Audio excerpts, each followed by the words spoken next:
Welcome to the KEP Knowledge English Podcast. I'm your host, James Rivers, and I'm thrilled to have you join us on this journey of learning and discovery. And I'm Sophia Wells. Whether you're looking to improve your English skills or dive into insightful discussions on a range of topics, you're in the right place. Here on KEP, we explore everything from language learning tips to thought-provoking conversations that will challenge your perspective and expand your knowledge. Each episode will bring you fresh insights, practical advice, and a little bit of fun along the way. So grab your headphones and let's get started. This is KEP Knowledge English Podcast. Let's dive in.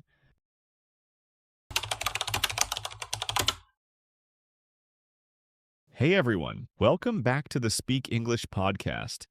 I'm James, and today we're diving into a topic that honestly feels a little too real sometimes.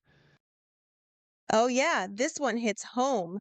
I'm Sophia, and today we're asking, is social media helping us connect or just making us feel like we're not good enough? It's something we all deal with, whether we like to admit it or not. One minute you're watching a funny video of a cat chasing a laser pointer, and the next you're knee-deep in someone else's perfectly filtered life, wondering why your living room doesn't look like a magazine spread. Right?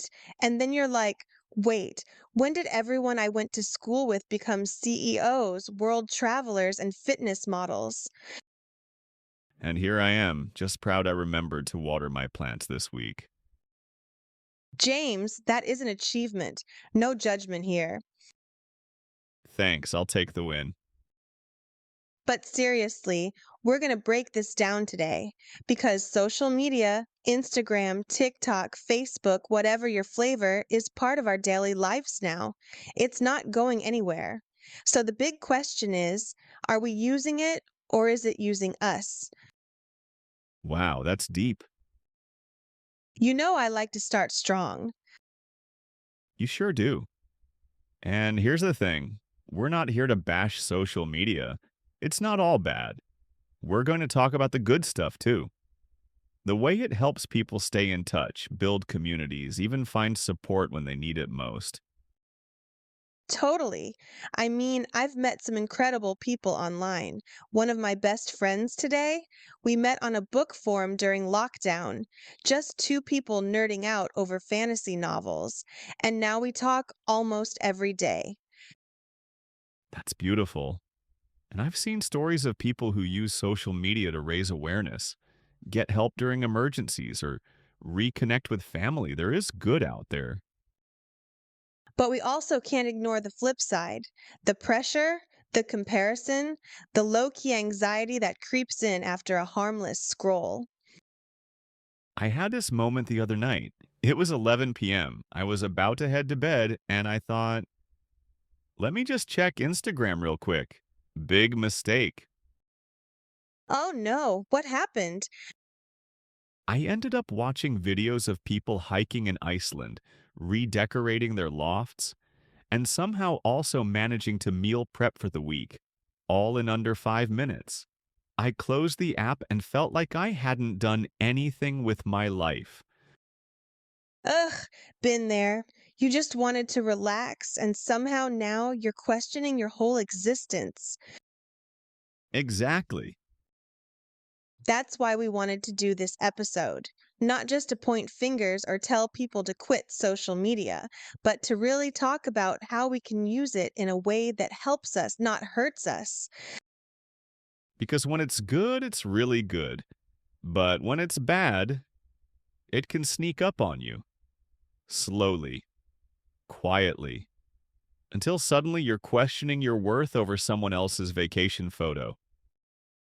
So if you've ever felt that way, or you just want to understand why social media feels so addictive, stick around. We've got stories, tips, and some honest truths coming your way. Let's explore together. Is social media a bridge that brings us closer, or a mirror that makes us doubt ourselves? Oh, now that's a question. Let's get into it.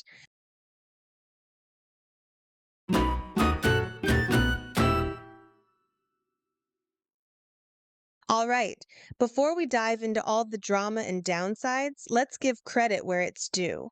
Social media does have some major upsides. Absolutely. I mean, at its core, social media was created to connect us, right? And for a lot of people, it has. Totally. Like, I wouldn't be in touch with half my family without Facebook.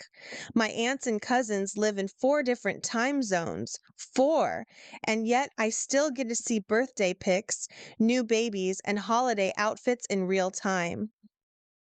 That's such a good point. My buddy from high school moved to Japan to teach English, and we hadn't talked in years. Then one day, out of nowhere, he messaged me after seeing a post I made about my dog. Of course, it was about your dog. Look, she's adorable, okay? But that post started a full on catch up conversation. Now we message every week. It's like we picked up right where we left off. See, that's the magic of it. Like during the pandemic, social media was everything. It wasn't just about memes and banana bread, although I'm not knocking the banana bread.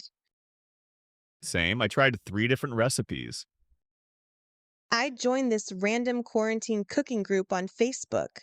People were just sharing what they were making, messed up dishes, amazing dishes, total disasters. It was hilarious and weirdly comforting. That's the kind of thing people don't talk about enough. Those little online communities that really help people feel less alone. Right? And it's not just personal stuff. Think about how powerful social media has been for spreading awareness, fundraisers, petitions, sharing information during disasters.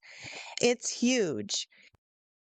There was this time when someone in my city posted about losing their dog, and within 2 hours, a total stranger found it and returned it. Because of one post. I love that. Like the internet's chaotic, but every now and then it shows up with some real heart. Exactly. At its best, social media reminds us we're not alone. It makes the world feel a little smaller, a little kinder. It's like a digital campfire where stories are shared, jokes are told, and sometimes people just show up for each other. That's beautiful. And it's why, no matter how much criticism it gets, social media still holds so much potential for connection, for creativity, for community. Totally agree. So before we get into the messy stuff, because oh yes, it's coming, just know it's not all bad. There's a lot of light out there too. And the question is, how do we find that light and keep it lit when the comparison game starts to creep in? You read my mind. Let's go there next.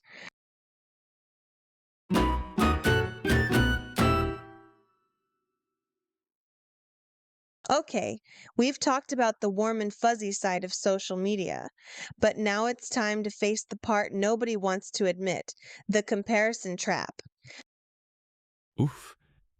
Yeah, that sneaky little voice that says, hey, why isn't your life like that? Exactly. One minute I'm watching a funny dog video, and the next I'm spiraling because some influencer just remodeled her entire kitchen. Again, and I'm over here proud of myself for organizing my junk drawer. Hey, organizing a junk drawer is real progress. But yeah, I get it. I had a moment like that recently. I took a day off to relax. No plans, just books and coffee. Sounds perfect, actually.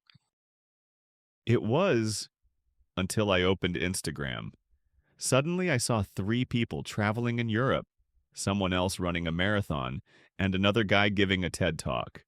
I went from relaxed to feeling like I wasted a day. Ugh, that's the worst.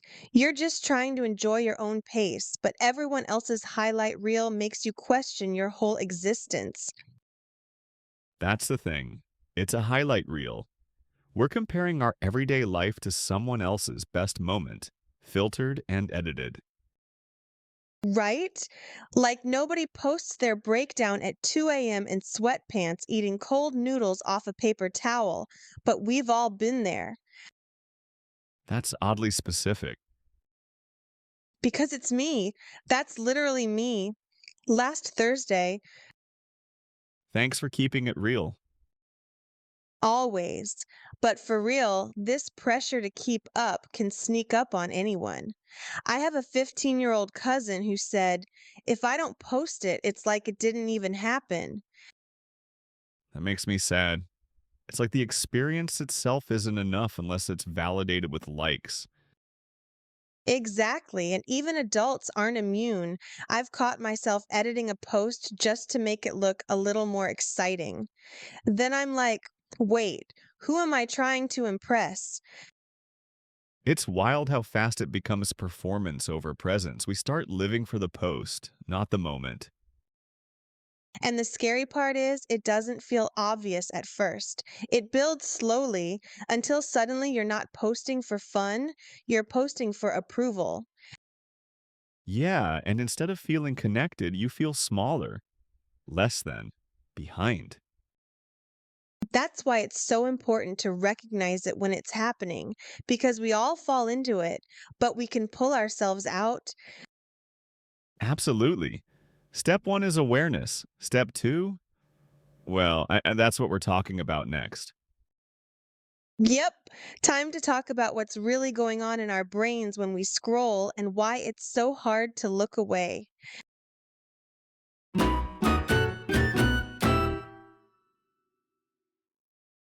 All right, so we've talked about how social media makes us feel, but let's talk about why it has this effect. Spoiler, it's not just you, it's your brain. Oh, yes. This is where it gets sneaky. Like, did you know that every time you get a like or a comment, your brain releases a little hit of dopamine? Dopamine, the feel good chemical. Exactly. It's like your brain's way of saying, good job. People like you, keep doing that. So basically, we're all like little lab rats hitting the like button for treats. Pretty much. And the apps, they know this. That's why they're designed to keep you scrolling endlessly. You never know when the next dopamine hit is coming. It's like a slot machine in your pocket. Bingo. You pulled a refresh, not knowing what'll pop up next.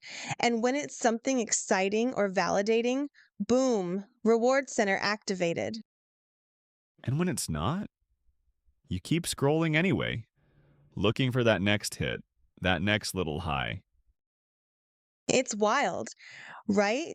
And then there's the whole comparison game we talked about earlier. That's another brain trap.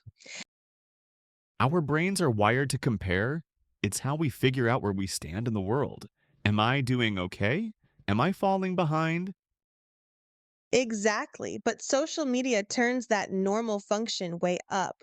Instead of comparing yourself to your five closest friends, you're comparing yourself to 500 strangers with perfect lighting and professionally edited lives. And don't even get me started on algorithms. They're not showing you stuff that makes you feel good. They're showing you stuff that keeps you engaged, even if it's stuff that messes with your head. Right. I watched one video about apartment tours, and now my entire feed thinks I want to see 4 million penthouses in New York City. Like I'm over here living in a shoebox. Yeah, same. I clicked one video on productivity, and suddenly my feed thinks I need to wake up at 4 a.m., run 5 miles, and write a novel before breakfast. It's exhausting, but also kind of brilliant in a scary way. That's why it's not enough to just say social media is bad or just log off. We have to understand that we're dealing with powerful tools that are literally designed to keep us hooked. Right. It's not a personal failure, it's a system. And the more you know how it works, the better you can protect your peace. That's what we're aiming for. Not perfection, just awareness. So we can start using these platforms on our terms. and not let them mess with our heads every time we open the app. Which brings us to the next big question. What do we actually do about it? Yes, strategies, boundaries, real life tips coming right up.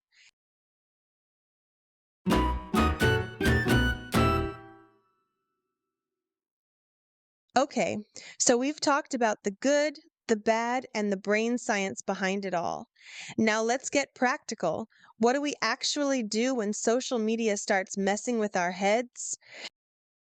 Yeah, because let's be real, we're not all about to delete every app and go live in the woods. I mean, unless the woods have good Wi Fi and oat milk lattes, I'm staying right here. Fair enough. For me, one of the most helpful things has been taking short breaks. Just a day or two away from the apps. No scrolling, no posting, no checking who liked what. A social media detox. I've done that too. It's kind of amazing how quickly your brain calms down when it's not being pinged every 5 seconds. Exactly. And during those breaks, I usually do a little spring cleaning. I'll go through my feed and unfollow anyone who makes me feel like I'm constantly falling short. Oof, yes. I call that a vibe check. If someone's posts make me feel anxious, envious, or just meh, I either mute or unfollow. No shame. And sometimes it's not even about the other person, it's about the season you're in. What felt inspiring a year ago might feel overwhelming now, and that's okay. Totally. I've also started setting time limits, like 30 minutes a day. That's it. If I can't say what I need or check in with people in that window, it probably wasn't that important to begin with. That's smart. I also try to be intentional with why I'm logging in. Am I bored? Am I avoiding something? Or am I actually looking to connect? That right there, that's the game changer. Asking the what am I hoping to get from this scroll? Yep. And sometimes the answer is, I'm tired and want to laugh. Cool, then I'll look up funny dog videos and only funny dog videos. Hey, I respect that. Also, I've started posting more real stuff, not just curated highlights, like the time I burnt my dinner and just posted the charcoal remains with the caption, nailed it. See, that's the kind of content we need more of. Real, honest, funny, Exactly. It's about taking back control, using social media as a tool, not a mirror. and being kind to yourself in the process. We're all figuring it out. No one has a perfect relationship with their phone. So true. And that's why this next part is important. Let's wrap this all up with some takeaways that actually stick. Yep, let's land the plane.